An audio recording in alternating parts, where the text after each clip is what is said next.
Estamos começando aqui mais uma gravação de aula no nosso canal Ateliê do Osso. Hoje estamos com a mesa completa. Eu sou Lucas Boechat, médico ortopedista. Eu sou Marcelo Starling, médico fisiatra. Eu sou Fernando Dourado, fisioterapeuta traumato ortopédico. E hoje a aula é sua, né, Fernando? Finalmente aí nós vamos ter mais uma aula do nosso fisioterapeuta querido. Ele vai falar um pouquinho para a gente hoje sobre o recurso de corrente elétrica na fisioterapia. Ele gosta bem de dar um choque nas pessoas, né? Fernando, então vai lá que essa é sua, cara. Estou aparecendo novamente, né, pessoal? Mas antes, só deixar um aviso aqui para vocês, né, que vocês devem dar esse avisinho aí, fica bem à vontade. Bom, esse vídeo não pretende esgotar as informações sobre o seu tema, como sempre, né? E, claro, vai ter algumas opiniões pessoais da experiência do Fernando e da nossa, associadas sempre aos dados de publicações científicas. Não recomendamos usar esse vídeo exclusivamente para diagnósticos ou tratamentos. E, além disso, no nosso disclaimer, nós não temos nenhum conflito de interesse nessa aula. Passando a bola para você, Fernando. Valeu, Lucas. Então, vamos lá, pessoal. Vamos falar de corrente elétrica, né, da eletroterapia no uso, né, na nossa prática clínica, nossos pacientes, né? Tá vendo um esqueletozinho aí tomando choque extremamente difícil, tá? Mas não é nosso intuito não dar choque nos pacientes, não. É apenas utilizar a corrente elétrica como forma de tratamento, tá? Aulas anteriores, nós discutimos sobre, já citamos a corrente russa, já citamos algumas correntes pulsadas, tá? E, logicamente, coloquei aqui as mais comuns utilizadas na prática clínica, essa corrente alternada Alce, a corrente russa, que é bem famosa, a técnica FES, tá? Todas são correntes elétricas, pessoal, tá? Nós temos outras, como interferencial, outros recursos, outras correntes elétricas, mas todas com um único objetivo, gerar uma contração muscular específica. Nesse caso, eu vou falar de corrente elétrica voltada para contração muscular. Por quê? Porque nós podemos utilizar também a corrente elétrica para a analgesia. Ambas vão causar uma despolarização neural, tá? Então, vou ter um efeito aí que pode ser uma analgesia usando a corrente, que pode ser um tema de um próximo assunto, e podemos utilizar também a corrente elétrica como contração muscular. E é importante lembrar, aí frisando especificamente para os colegas fisioterapeutas, que o domínio da corrente elétrica, o domínio sobre física, o domínio sobre o aparelho é importante para que o seu paciente realmente não venha tomar um choque indesejável.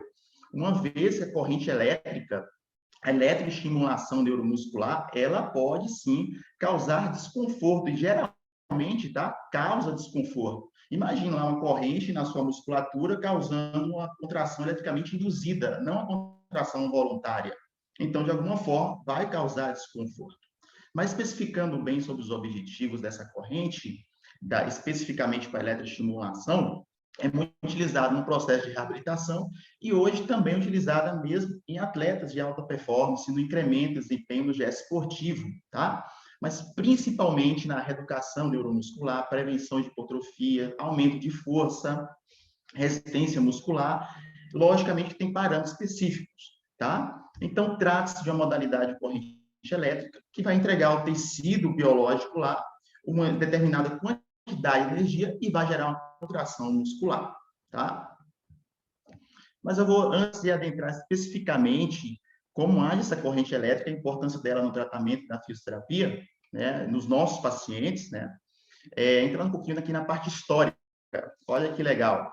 Na década de 70, década de 80, aí nós vamos estar ali naquele período ali, já faço um paralelo da Guerra Fria, né, entre 47 e 91, vocês vão ver que vai surgir essa corrente criada por Yakov Kots, um russo, esse cientista que criou, bem naquele período da briga tecnológica, né, de superioridade, mas principalmente voltado para os astronautas, né, naquela questão de mandar o homem para a Lua, né, e para diminuição de massa muscular, ou melhor dizendo, os astronautas poderiam sofrer alterações musculoesqueléticas, então esse recurso poderia ser interessante. E o Yakov Kots, esse russo, ele apresentou esse recurso, bem nesse período, pela primeira vez, a eletroestimulação para aumento de força muscular. E ele trabalhou com alguns atletas de elite e ele viu que teve um ganho de força isométrica na contração voluntária máxima. Olha que interessante.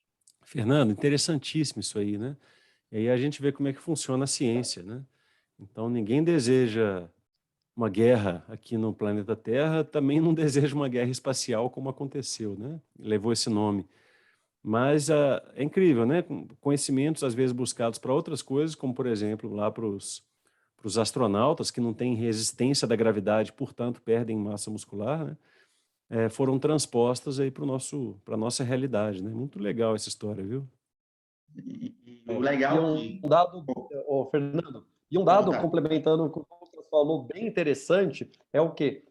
Que depois que esses astronautas eles começam, vem a tecnologia, e eles começam a avaliar esses astronautas, que tem um estudo bem interessante agora, em 2018, demonstrando a pirâmide da imobilidade. E o campeão, depois da sedação, é o astronauta. Né? Porque o Lucas acabou de falar, da perda dessa gravidade, você diminui o quê? Essa resistência aí. Sim, E isso, daí depois vem para o lado terapêutico, onde que a gente começa a prescrever a corrente russa do CTI, nos pacientes que estão entubados, sedados, que você vai lá e fala assim, perfeito. vamos tentar ter um ganho de estímulo de muscular? Essa é uma terapia bem interessante. Agora, não é todos que sabem, que não, a gente vê que os médicos não têm conhecimento dessa terapia. E é Uhum. triste. Vou especificar, quando a gente for discutir um pouquinho de tratamento, Marcelo, vamos entrar um pouquinho nesse mérito aí, extremamente importante, até em amenizar, né, essa perda de massa muscular do paciente que está internado, né, que está ali no leito. E dando continuidade à parte histórica, nós, os Estados Unidos não ia ficar para trás, né, começou a discutir nessa década a abordagem, juntamente com outros pesquisadores, outros cientistas, era a estimulação versus exercícios voluntários, né? Realmente essa corrente elétrica induzida, ela é superior aos voluntários, né? E nós vamos ver que não, no decorrer dos próximos estudos, no decorrer dos anos, vai provando que não. Porém, nós vamos ver em estudos que exercícios associados à eletroestimulação nós conseguimos potencializar, né? E aqui, continuando ainda, em relação a essa parte histórica, a importância dessa briga tecnológica, né, que os estudos vão vindo, os benefícios, as perguntas vão se aprofundando, né, os objetivos das pesquisas vão se aprofundando, como parâmetros utilizados, qual tipo de treinamento, comparação entre grupos, o nível de desconforto sensorial que ela causa, criações de programas específicos, né, e na década de 80, continuando naquele período ainda, foi fabricado no Canadá um aparelho importado pelos Estados Unidos chamado ElectroStim, onde os norte-americanos eles fizeram a pesquisa também e verificaram que houve um ganho do torque desses pacientes que faziam o uso da corrente, não a corrente russa criada por Yakov e Costa, a corrente ElectroStim. Aqui, só por curiosidade, está aqui a corrente, né, bem antiga, né, o tamanho dos eletrodos, algo bem robusto mesmo, né, porém extremamente importante nos dias de hoje, na continuidade, né, dos estudos, né? Então, nós temos aí várias correntes, como citei, especificamente corrente russa, corrente australiana, corrente pulsadas, mas o mais importante é que toda essa sequência histórica, né, que muita coisa aconteceu aí, é importante que vários estudos aprofundaram no recrutamento neuromuscular, nos aspectos fisiológicos da contração muscular. Então, eles foram aprofundando e realmente se esse torque ele poderia ser o menos conforto possível, com o maior estímulo de contração possível, gerando efeito terapêutico, não só um efeito fisiológico, mas um efeito terapêutico para essa população que necessita de intervenção, né? E aí, nós já temos estudos comparando várias correntes, não existe diferença do torque, tá? Não existe, para a maioria dos estudos também não tem diferença de desconforto. A grande questão é a intensidade da corrente quando você aplica, se aplica no local correto, porque isso vai influenciar, tá? E aí entra o evento neurofisiológico, uma aula que já foi dada aqui, né, aqui no ateliê do osso, explicando especificamente como é que acontece isso a nível de unidade motora. É onde eu vou colocar a placa, o eletrodo especificamente, e vai ter essa energia, essa corrente lançada nessa região e vai gerar uma contração muscular mais efetiva. Então, se eu não coloco no ponto motor, né, a probabilidade de causar desconforto é maior, porque eu posso estar afastado dessa unidade motora, afastado dessa placa motora e não gerar uma despolarização efetiva. Aí, faça aqui um merchanzinho, volte lá na aula anterior, tá? Que Marcelo lá, o Lucas Boixá, também eu participei dessa aula, né? Especifica um pouco mais sobre contração muscular, voltem lá. E para mostrar especificamente o porquê que acontece essa contração muscular mais efetiva, que é um estudo eletromiográfico mostrando que no ventre muscular é onde tem maior probabilidade de estar a placa motora e maior probabilidade de ter maior efeito de contração muscular com corrente elétrica. Consequentemente, eu vou potencializar melhor esse recurso, tá? Aí, Então, eu queria fique à fazer vontade. um pequeno adendo. Meu microfone está meio falhando. Mas, enfim, eu sou um pouco crítico às palavras que você usou, sabe? Tá. Contração melhor. Para mim, numa situação de normalidade, não há nada melhor do que o fisiológico. A natureza é muito sábia. São milhões de anos em que a gente está testando e tornando a contração muscular eficiente, né? Milhões, e põe milhões aí, né? E ela é a mais eficiente possível para ser econômica, para ser duradoura, né? Para não causar outras lesões associadas. Então, eu acho que a gente pode falar em contração maior ou simultânea, né? De diversas fibras. Agora, o melhor eu fico com o pé atrás. Eu acho que nós nunca vamos chegar aos pés de milhões de anos de evolução. Ou para os religiosos, né? Nós nunca vamos chegar aos pés de Deus, né? Não podemos acreditar nisso. É assim que eu penso. Não, concordo contigo. Talvez eu acho que eu penso igualzinho você, Lucas. Acho que me expressei mal na hora da palavra, da aplicação da palavra. Concordo perfeitamente contigo. Até cientificamente falando também, né? Mostra, você também está falando cientificamente, né? A contração voluntária, ela realmente é a preferível. Se o meu paciente consegue contração voluntária, eu vou partir para os exercícios. Para que eu vou utilizar esse recurso? Né, onde a contração eletricamente induzida já se assemelha aqui com o treinamento de contração voluntária, gera também alterações em proteínas miofibrilas, como está vendo aqui, produção de energia. Tem formas de treinamento com corrente elétrica. São os pacientes que vamos mostrar aqui agora.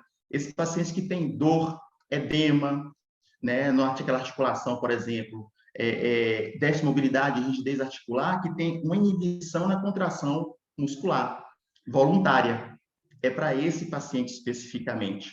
Então, a corrente eletricamente induzida, ela entra para potencializar, amenizar as perdas que pode estar pela imobilização, né, pelo período que pode ficar imobilizado o paciente, ou pelas restrições do movimento, levando essa inibição aí, cientificamente chamada artrogênica, mas a dificuldade era a contração voluntária, e potencializar principalmente associado ao exercício. Quanto mais cedo, quanto mais precoce eu conseguir mobilizar associada à corrente, aí sim eu vou potencializar e como é que eu posso dizer, dar melhor qualidade ao processo de tratamento. E é um ponto super interessante que você tocou, Lucas, que é especificamente a contração voluntária, ela é assincrônica, ou seja, ela acontece de forma o comportamento dela, primeiro fibras tipo 1, depois fibras tipo 2. Lógico, em milésimos isso acontece. Diferente da contração eletricamente induzida, ela acontece de forma simultânea, sincrônica. Isso leva a fadiga muscular mais cedo do paciente. Isso é importante saber, porque às vezes o paciente chega, nossa, fiz corrente elétrica a última vez do tratamento, eu cheguei aqui extremamente fadigado, no outro dia mal conseguia andar. E aí entra um ponto super importante. Assim como no exercício há necessidade de uma periodização, de controle de carga, a corrente também necessita, tá? Então, Fernando, fica à vontade. Perfeito. O termo aí então, a corrente elétrica, ela tem um recrutamento simultâneo ali. Pum, ela recruta mais, né? Mais fibras ao mesmo tempo, dependendo do jeito que você vai utilizar, né? Porque o treinamento, ele faz isso, né? Você começa a fazer o bíceps lá, você começa a carregar 2 quilos, depois você vai para 4 quilos, depois você vai para 6 quilos, e aí você vai melhorando o quê? O recrutamento das fibras para elas irem mais simultaneamente para você ter o ganho de força e ter todos os mecanismos, os efeitos, os efeitos esperados pela prática do exercício, a programação de exercício físico resistido. E a corrente, quando você coloca lá, você consegue jogar um estímulo que pega um maior número de fibras e você faz essa contração numa magnitude maior, então. Isso. Eu potencializo isso, né? A gente consegue potencializar.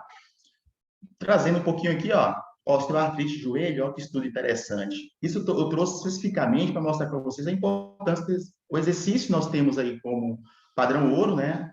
paciente com osteoartrite, né, importantíssimo, fortalecimento de quadris, estabilização, e dentre outros exercícios. Porém, a corrente elétrica associada à corrente elétrica, nós vemos uma diminuição da dor significativa, um questionário de funcionalidade houve melhores significativas quando comparado ao grupo que só fez exercício. Olha que interessante. Então, é um recurso que consigo potencializar o tratamento, tá? E aqui é algo bem, eu não vou dizer que é polêmico, não é polêmico, isso aqui é algo que chama atenção, alguns estudos mais recentes, tem um estudo já com jogadores de basquete e altíssima performance, aqui de hóquei, mostrando que um programa de treinamento só de 3 semanas, tá?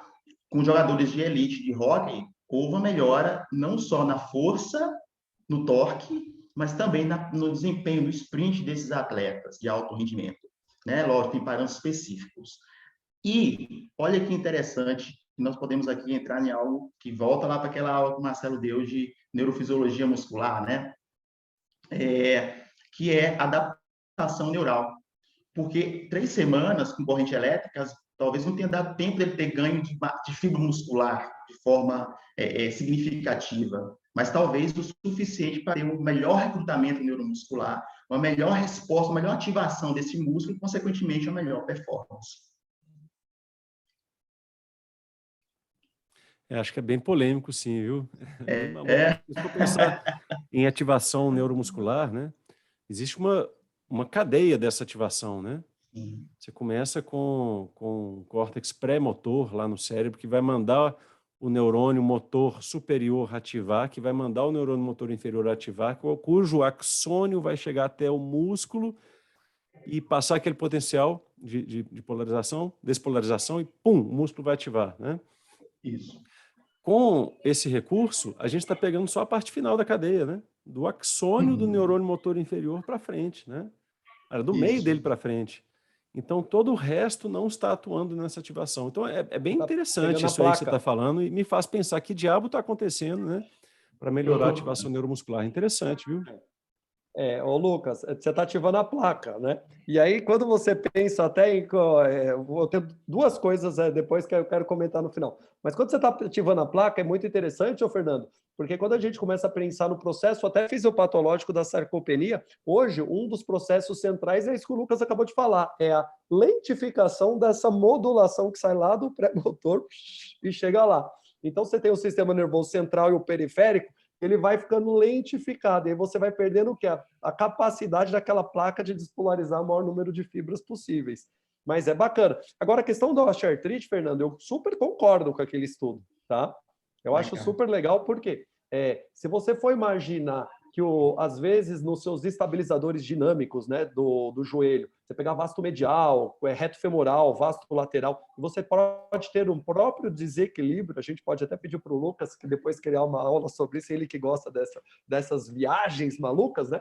O que acontece? A gente vê que o vasto medial, e numa maior parte desses pacientes, ele está enfraquecido. Porque quando você tem até um pequeno derrame, 10 ml de líquido dentro daquela cápsula, você faz um pouco de distensão, você perde a contração voluntária do vasto medial. Se você colocar uma corrente russa, uma corrente elétrica, desculpa falar o russo aí, mas uma corrente elétrica no vasto e fazer um exercício de isometria ou próprio um exercício dinâmico resistido, você vai ter uma maior ativação desse vasto e pode ter uma melhora aí no seu processo de reabilitação. Boa colocação, Marcelo. E aí, em relação a que o Lucas colocou anteriormente, né, que trata de um tema, a justificativa tal neurofisiológica que pode estar acontecendo aí, não é só a ativação da placa motora, mas a frequência como ela é ativada, é aumentada a frequência de ativação, é aumentado o número de vezes que essa unidade motora, e eu consigo, no ciclo de funcionamento, aplicar isso. Eu consigo com que a corrente chegue elétrica, em vez de chegar uma vez a cada 10 segundos, a cada 5 segundos, a cada 20 segundos, eu consigo dar o tempo de repouso maior, ou tipo bom, então eu consigo trabalhar a dosimetria. Voltando, assisto a aula de músculo esquelética, a última aula, bem interessante, onde foi falar de fibras tipo 1, fibras tipo 2, que tem muito a ver com esse assunto aqui. E falando em relação à dosimetria, logicamente não tem bem estabelecido na literatura, só que a corrente elétrica tem que ser passada por esse conhecimento, tem que ter um volume quantas vezes de contrações, muitas vezes utilizado de forma errada. De que maneira? Deixa o paciente 20 minutos, 30 minutos lá, só gerando corrente. Não. Eu preciso ter um número de contrações mínimas e máximas que vai gerar realmente um efeito, né, de uma contração, vamos dizer, mais efetiva para aquela musculatura que está necessitando desse tipo de intervenção. E aqui, pessoal, esse slide eu trago para vocês o desafio da aula passada, viu? Aqui eu estou mostrando para vocês aqui. Se eu tivesse uma corrente elétrica aqui associada, eu acho que conseguiria melhor. Vocês me desafiaram na última aula. Tá aí. E outra coisa, o sapato ele é só uma ilusão, ele não está encostando no chão. Tá? Não está. Esse sapato ele é só uma ilusão. Depois eu vou tentar. Eu estou me desafiando. Eu vou fazer esse troço. Eu vou conseguir. Eu quero fazer uma pergunta, então, Fernando. Parabéns, a aula foi super dinâmica, divertida. Mas eu quero fazer uma pergunta até para dar uma provocada aqui. Então, nesse momento aí, o que você acha que é mais válido? Corrente elétrica ou CrossFit? Eu acho que não vai ser polêmica, não. Eu prefiro o CrossFit. Atividade, o exercício, né? E entra em discussão aí que eu não vou ter, por exemplo, podemos entrar assim, tranquilamente. Aquela corrente eletricamente induzida de corpo todo. Isso, que seria quase um exoesqueleto. Tem muita gente usando e muita gente fazendo lesão muscular por causa de uma dose errada. Então chegaram no ponto que eu queria. Posso? Ótimo. Pode, fica à vontade. Não é questão de dose errada, é ter uma dose exógena, né? Porque é o seguinte, aí nós vamos cair no meu campo aqui, nos sistemas complexos, né? Vai sair um vídeo nosso muito em breve sobre a lei de Goodhart aplicada à saúde, né? À medicina, que eu acho que isso aí se encaixa muito bem. O que a corrente elétrica está fazendo? Ela é uma medida linear, né? Direta. Quero um músculo? Vou estimular o músculo. Porém, que está num sistema que é complexo. Como eu citei, por exemplo, essa questão desde o córtex pré-motor que planeja o movimento até o músculo movimentar, né, tem toda uma cadeia de coisas, e eu ainda relatei de maneira linear. Você tem um monte de influenciadores em cima, um monte de feedback diferente, enfim, sistema complexo, né? E para atuar em sistemas complexos, melhor é atuar de maneira também complexa e inespecífica, né? Mas de vez em quando é bom a atuação específica, quando o sistema já está balançado, quando você tem um problema, vale a pena intervir, né? Então, quando a gente fala de astronauta, quando a gente fala de paciente acamado no CTI, quando a gente fala de uma lesão específica com um probleminha específico e mais associado a toda uma gama de opções terapêuticas, faz total sentido. Para mim, faz total sentido aplicar corrente elétrica, sabe? Agora, pegar o cara que está treinando, o cara que está saudável e aplicar isso de maneira exógena, só se for mesmo a foto do Fortão do Marcelo lá no campeonato de fisiculturista, porque o objetivo do cara é ficar gigante para aquele evento, não é saúde, não. Ele não está preocupado com a velhice dele, não, com a longevidade. Legal, faz sentido. Agora, a gente tem que melhorar tudo ao mesmo tempo no exercício. Ele é uma demanda mental, ele é uma demanda neurológica, né? É uma demanda muscular, é uma demanda cardiorrespiratória, é uma demanda tendínea, né? O músculo responde rápido, o tendão responde devagar, né? Então, se você pega uma coisa só, um item só desse sistema todo e, entre aspas, melhora ou fortalece, né? Alguém vai pagar o pato. E é o que o Marcelo falou. As lesões começam a aparecer. Então, não é nem questão de periodização, é questão de uma intervenção errada ou linear num sistema que é complexo. Voltem também, já que hoje é o dia do merchan das aulas, né? Voltem às aulas de sistemas complexos. Eu quero fazer uma outra, já estou melhorando esse troço. Boixá, então vamos fazer o seguinte, nós vamos fazer um levantamento sobre a incidência de lesão com eletroestimulação de corpo inteiro, para a gente fazer um bate-papo aqui, tá? Boa. Legal. Eu quero fazer a pergunta para o Bahia. Quero ver se você vai saber responder essa. Você falou em Guerra Fria, falou em tudo. Me diga o seguinte, se a coisa é lá da década de 50, 60, por que chama corrente russa e não corrente soviética? É uma boa.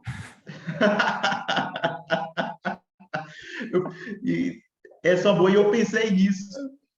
Eu me fiz essa pergunta e não tenho resposta, não. Seria o mais lógico. E outra coisa, isso vai estar no nosso texto, você pode ter certeza. Não tem a menor dúvida. Valeu, Bahia. Quer fazer um fechamento aí para nós?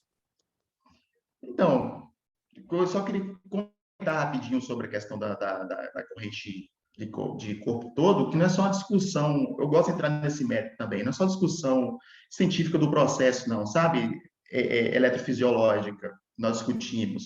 Existem outros fatores mercadológicos, tá? Lógico que não vou citar marcas aqui. Enquanto você tem um recurso que custa X, esse custa 100X, né? Isso influencia. E fora que para a reabilitação, para o fisioterapeuta específico, como o Marcelo colocou muito bem, tem um comprometimento específico no joelho, tá? Eu tenho determinados músculos que estão hipoativados, inibidos, eu posso simplesmente ativar ali. Eu não preciso de uma estimulação do corpo todo, fica muita informação entre um sistema complexo, tá? E só para fechar aqui esse processo. Mas é isso. Feliz demais ter voltado. Muito bom. Ter retornado. Ó, galera, então se curtiram o vídeo aí, mande perguntas se tem dúvida, dá uma curtidinha aí para o YouTube disponibilizar essas informações que a gente passa para mais gente. Assina o nosso canal aí que toda semana tem informações muito legais para a gente passar. Valeu. Valeu, pessoal. Obrigado.